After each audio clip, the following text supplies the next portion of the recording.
નમસ્કાર સરકારી કર્મચારી મિત્રો, સ્વાગત છે તમારું આપણી આ યુટ્યુબ ચેનલમાં જેનું નામ છે ગુજરાતી જીકેની જમાવટ.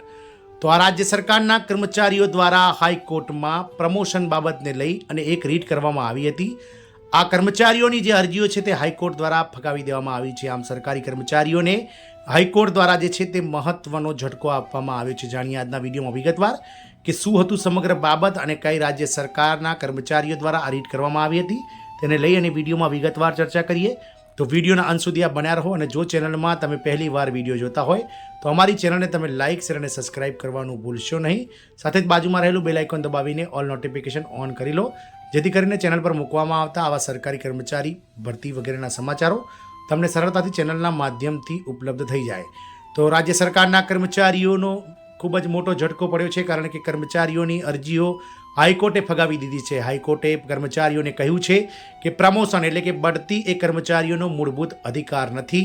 વિભાગમાં જ્યારે જગ્યા ખાલી પડેલ છે ત્યારે હાલમાં કાર્યરત કર્મચારીઓને તેમની નોકરીના વર્ષ અને તેમની ઉંમર સાથે અનુભવને જે છે ધ્યાનમાં લઈ અને સરકાર દ્વારા તેમને પ્રમોશન આપી શકાય છે. તે તેમનો મૂળભૂત અધિકાર નથી. તો હાઈકોર્ટે સચિવાલય સેવા ભરતી નિયમો 2012માં કરવામાં આવેલા સુધારાને બંધારણીય માનીને કર્મચારીઓ દ્વારા દાખલ કરવામાં આવેલી તમામ અરજીઓને ફગાવી દીધી હતી. હાઈકોર્ટની ડિવિઝન બેન્ચે સ્પષ્ટ કર્યું હતું કે પ્રમોશન એ કર્મચારીઓનો મૂળભૂત અધિકાર નથી, પરંતુ તે ફક્ત વિચારણા કરવાની તક છે. આ કેસની સુનાવણી જસ્ટિસ સંજય કે અગ્રવાલ અને જસ્ટિસ સંજય કુમાર જયસ્વાલની ડબલ બેન્ચ જે છે તેમાં થયો હતો. હકીકતમાં રાજ્ય સરકારે 14 જૂન 2021ના રોજ એક જાહેરનામું બહાર પાડ્યું હતું, જેમાં સંયુક્ત સચિવ, નાયબ સચિવ, અંડર સેક્રેટરી અને સેક્શન ઓફિસરના પદો પર પ્રમોશન માટે ગ્રેજ્યુએશન ડિગ્રી ફરજિયાત બનાવવામાં આવી હતી. આ સુધારાને સેક્શન ઓફિસર, આસિસ્ટન્ટ ગ્રેડ 1 અને મંત્રાલયમાં કાર્યરત અન્ય કર્મચારીઓ દ્વારા હાઈકોર્ટમાં પડકારવામાં આવ્યો હતો અને કહ્યું હતું કે સેવાના છેલ્લા તબક્કામાં નિયમોમાં ફેરફાર કરવો અન્યાયી છે.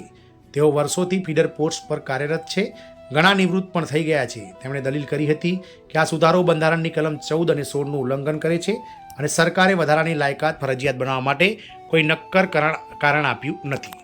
કેસની સુનાવણી દરમિયાન રાજ્ય સરકારે જવાબ આપ્યો કે ઉચ્ચ હોદ્દાઓ પર વધુ જવાબદારીઓ હોય છે, તેથી સ્નાતક ડિગ્રી જેવી લઘુત્તમ લાયકાત જરૂરી છે. પ્રમોશન એ કર્મચારીઓનો મૂળભૂત અધિકાર નથી, પરંતુ ફક્ત નિયમોના આધારે તક છે. નિયમોમાં સુધારો કરવો તે તેનો વિશેષ અધિકાર છે અને તે મનસ્વી કે ગેરકાયદેસર નથી. કોર્ટે સરકારની દલીલો સાથે સંમત થયા અને કહ્યું કે કર્મચારીની વ્યક્તિગત મુશ્કેલીના કારણે કોઈ પણ કાયદાને ગેરબંધારણીય જાહેર કરી શકાતો નથી.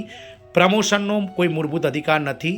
સ્નાતક ડિગ્રીને ફરજિયાત બનાવતો સુધારો ન તો ભેદભાવપૂર્ણ છે કે ન તો બંધારણનું ઉલ્લંઘન છે. આમ રાજ્યના લાખો હજારો કર્મચારીઓ કે જેઓ પોતાના નોકરીના છેલ્લા વર્ષોમાં પ્રમોશનની રાહ જોઈને બેઠા છે, પરંતુ સ્નાતકની ડિગ્રી ન હોવાના કારણે તેમને પણ હવે જે પ્રમોશન છે તેનાથી વંચિત રહી શકે છે, કારણ કે સરકાર દ્વારા આ જે પ્રમોશન છે તેને લઈ અને 2021માં જૂન 2021માં જે નિયમો બનાવવામાં આવ્યા હતા તેને હાઈકોર્ટે સાચા ઠેરવ્યા છે. અને હવે આ નિયમો અનુસાર જે કર્મચારી જે છે તે ઉપરના જે ગ્રેડ બતાવી તે પ્રમાણે ઉપરની કેડર જે બતાવી તે પ્રમાણે સચિવ હોઈ શકે, જેમાં સેક્શન ઓફિસર, આસિસ્ટન્ટ ગ્રેડ 1 વગેરે મંત્રાલયના અન્ય કર્મચારીઓ જે છે તેમના માટે અંડર સેક્રેટરી વગેરે માટે જે નિયમો બનાવવામાં આવે છે તેવી ડિગ્રી જેમ તેમના પાસે નહીં હોય તેવા કર્મચારીઓને હવે આ કેડરમાં બઢતી આપવામાં નહીં આવે, કારણ કે હાઈકોર્ટે એ સ્પષ્ટ કર્યું છે કે પ્રમોશન એ કર્મચારીઓનો મૂળભૂત અધિકાર નથી, ફક્ત એક નીતિ છે અને સરકાર દ્વારા જરૂરી નિયમો બનાવી અને જરૂરી લાયકાત ધરાવતા અને અનુભવના આધારે જ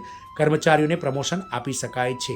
આથી કર્મચારીઓને જે છે તે હાઈકોર્ટે ખૂબ જ મોટો રાજ્ય સરકારના કર્મચારીઓને ઝટકો આપ્યો છે, કારણ કે જે કર્મચારીઓ ઘણા લાંબા સમયથી બઢતીની રાહ જોઈ રહ્યા હતા પોતાનાથી ઊંચી કેડરમાં, તેમના માટે આ જે સ્નાતકની ડિગ્રી લાવવાથી જે છે તે તેમના જે ઈરાદાઓ છે તેમના પર પાણી ફરી ગયું છે. જય હિન્દ, અસ્તુ.